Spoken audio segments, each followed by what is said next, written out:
শুরু হয়, April May 2 মাস চলবে। তো এই অসুস্থতার মাঝখানেও দেশের সারাদিন বিভিন্ন ঘটনা ঘটে যাচ্ছে, নানান আলোচনা গুজব অনেক কিছুর মধ্যে দিয়ে আমরা গেল 2 দিন পার করেছি। তো আমি সবগুলো ঘটনাকে একদম গুজব বা অহেতুকি আলোচনাগুলো উঠেছে এরকম আমি মনে করি না। এর পেছনে নিশ্চয়ই কিছু কারণ ছিল। আমি আমার যুক্তিগুলো তুলে ধরবো, আপনাদের অনেকের কাছেই এটার পক্ষে বিপক্ষে মতামত থাকতে পারে, আপনারা আপনাদের মতামত কমেন্টে জানাবেন। তারপর 1-1.5 মাসের ভেতরে আমি একটা কথা বলেছিলাম যে শেখ হাসিনা বাংলাদেশের পরবর্তী প্রধানমন্ত্রী হবেন। যদি নাও হয় তাহলে তারপরের 1 বছর পরের মেয়াদের প্রধানমন্ত্রী হবে আওয়ামী লীগের কেউ। যদি শেখ হাসিনা ধরেন যে পরিমাণে ফেন্সিডিল সে ভারতে খাচ্ছেন, এখানে তো খুব সহজেই পাওয়া যায়, তো উনি কয়দিন টিকতে পারবেন জানি না। যাই হোক, এটা আসলে ডিরেকশনটা ঠিক মতো যাচ্ছে না। কারণ হলো, আমরা ধরেন বিপ্লব নিয়ে অনেক নাচানাচি শুরু করেছিলাম, আমরা তো জানতাম না 5 তারিখের পরে আসলে এই 5 তারিখ এইভাবে হচ্ছে, কিন্তু ভারত তো সবই জানতো। তারা তাদের মতো করে সুন্দর করে তাদের প্ল্যান বিতে কে কে থাকবে, আসিফ নজরুল সহ কারা কারা এখানে প্রথম আলোর যে পুরো গংটা এরা কি করবে, এই জিনিসগুলো তারা জানতো, ওইভাবে সেট আপ করেছিল। যে কারণে তারপর এই যে প্রধান উপদেষ্টার এই যে প্রেস সেক্রেটারি শফিক সহ আসিফ নজরুলের ঘনিষ্ঠ যারা যারা আছে প্রথম আলো এদেরকে এখানে বসিয়ে দিয়েছেন, তারা তাদের মতো করে চালাচ্ছেন। এই দেশের এই যে 5 তারিখের এটা ধ্বংস হওয়ার পেছনে যদি একজন মানুষ, অনেক মানুষই মনে করেন আমি আসিফ নজরুলের ব্যাপারে এত কেন, একজন মানুষ যদি নাকি এটার জন্য সবচেয়ে বেশি দায়ী থাকে সেটাই আসিফ নজরুল। এর জন্য প্রতিটা জায়গায় সমস্যা হয়েছে। আপনাদেরকে এই কথাটা কেন বলেছিলাম যে শেখ হাসিনাই আবার আসবে, এটা যদি আপনাদের আমি বিশ্লেষণ করতে চাই, তাহলে একটা জিনিস বলে রাখি, সেটা হচ্ছে এই যে 15টা বছর শেখ হাসিনা ক্ষমতায় থাকলো, আন্তর্জাতিক বিশ্বের কেউ তাকে সরায় নাই এখান থেকে।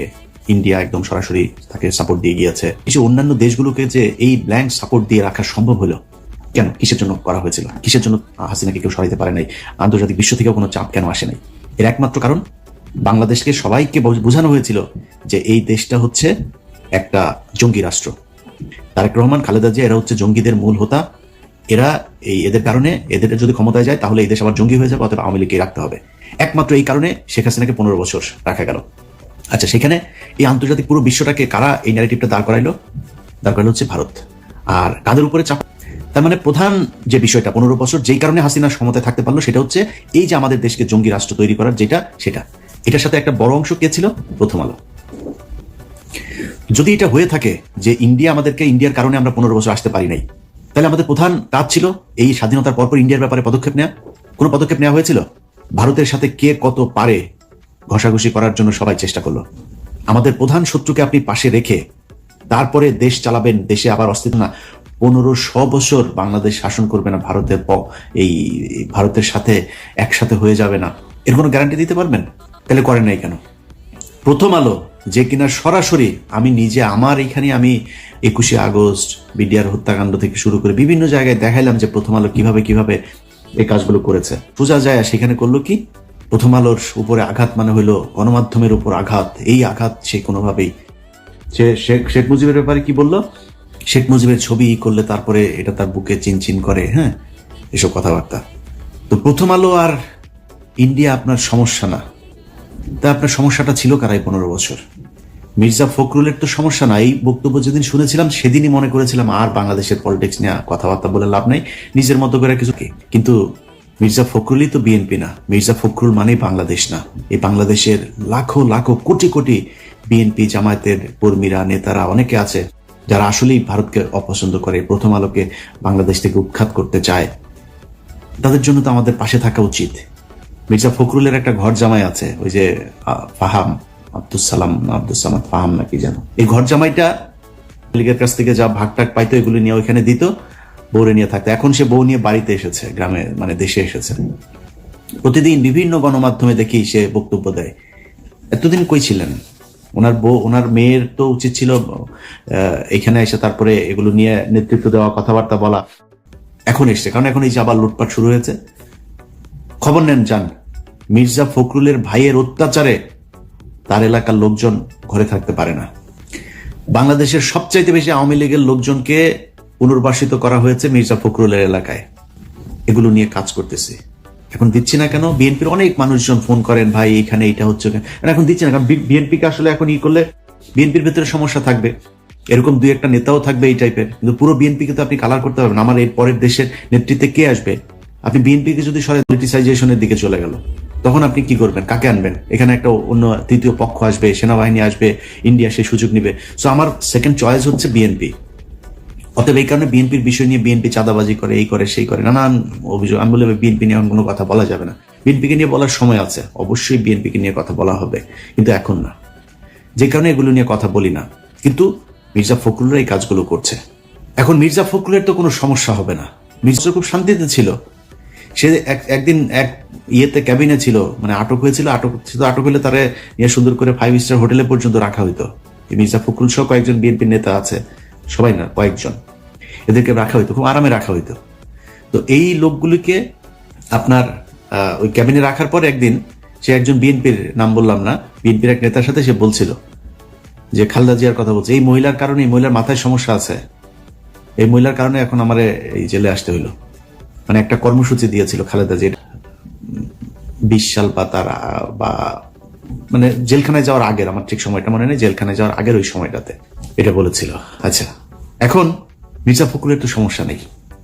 এবং মির্জা ফখরুল এই দেশের এই আওয়ামী লীগের যে চিন্তা চেতনা, সে দেখবেন ছাত্রদল, যুবদল, বিএনপির লোকজনের সাথে তার যে আচরণ, আওয়ামী লীগের ক্ষেত্রে তার আচরণ দেখবেন চেঞ্জ। বিএনপির সাথে প্রচন্ড কলর মারে, ধাক্কা মারে, বিএনপির লোকজনের কথাবার্তা শুনলেই মনে হয় তার গায়ে আগুন ধরে যায়। এই জেনুইন একটা আওয়ামী লীগের। তো এদের কথা শুনে যদি আমরা কথা বলা বন্ধ করে দিই তাহলে তো সমস্যা। আপনি আওয়ামী লীগের এই যে সজীব ওয়াজেদ জয় সহ আওয়ামী লীগের যেসব ফেসবুক পেজ, টুইটার এগুলো আছে, এগুলোতে আপনি যান, গেলে দেখবেন তাদের মূল কাজ হচ্ছে বাংলাদেশকে জঙ্গি রাষ্ট্র হিসেবে প্রতিষ্ঠা করা। ইংলিশে বিভিন্ন ঘটনাকে তারা পৃথিবীর কাছে মিথ্যা সত্য মিলায় তারপরে এগুলো ছড়াচ্ছে। তো এই যে কাজগুলো আওয়ামী লীগ করছে, তাদের মূল টার্গেট বাংলাদেশকে এই জঙ্গিবাদ এটার ইয়ে করা। আচ্ছা, এখন আমাদের উচিত ছিল কি?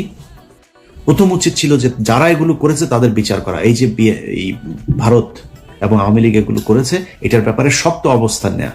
আমরা সেই ভারতকে বসায় রাখলাম। আমরা যেই প্রথম আলো কিনা সারা দুনিয়া, প্রথম আলো, ডেইলি স্টার সারা দুনিয়াতে এইটারে আপনার ছড়াই দিল, চললো।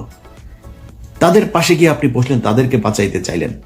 তো আপনি একবারও চিন্তা করলেন না যে এদেরকে রেখে এরা যদি নাকি এই প্রথম আলোই তারেক রহমানকে খাম্বা তারেক বানিয়েছে, এই প্রথম আলোই তারেক রহমান খালেদা জিয়াকে জঙ্গিদের প্রশ্রয়দাতা, আশ্রয়দাতা বানিয়েছে, মনে নাই আপনার?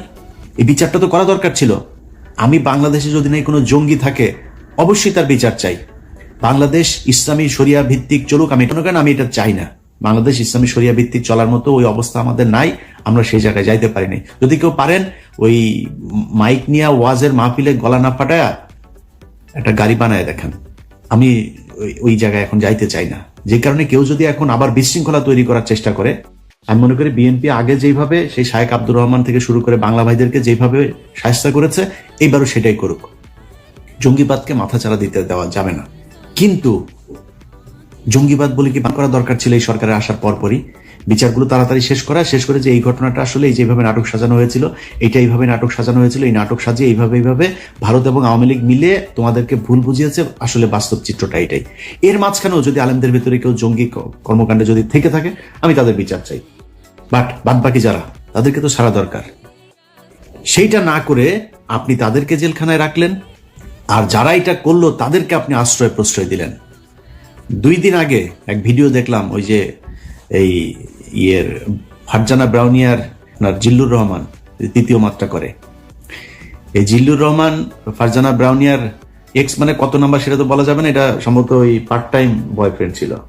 এই পার্ট টাইম বয়ফ্রেন্ড বলছেন যে ঈদের পরে এই দেশে আবার জঙ্গি হামলা হবে। আমার হাতে একটা সিক্রেট রিপোর্ট, যেখানে দেখা যাচ্ছে যে ঈদের পরে বাংলাদেশের রাজনৈতিক পরিস্থিতি অত্যন্ত অস্থির হয়েছে। এক ধরনের জঙ্গি তৎপরতা গত কিছুদিন ধরে আমরা এই আলোচনা শুনছি এবং লক্ষণও দেখা যাচ্ছে। এটা পাঠবার একটা আশঙ্কা আছে। তিনি বলছেন দেশে নাকি কোন এক সাংবাদিক এটার সাথে জড়িত, কোন আলেম নাকি দেশের কারা কারা জড়িত, আর প্রবাসে একজন আছে কোথায় নাকি থাকে, সেও নাকি জড়িত। যে নিষিদ্ধ ঘোষিত কিছু সংগঠন, তাদের অন্তত 3 জনকে ক্লিয়ারলি আইডেন্টিফাই করেছে রিপোর্ট। এদের সঙ্গে একজন সাংবাদিকও আইডেন্টিফাই করা গেছে যিনি এইসব তৎপরতার সঙ্গে যুক্ত। তার কাছে একদম পুরো তথ্য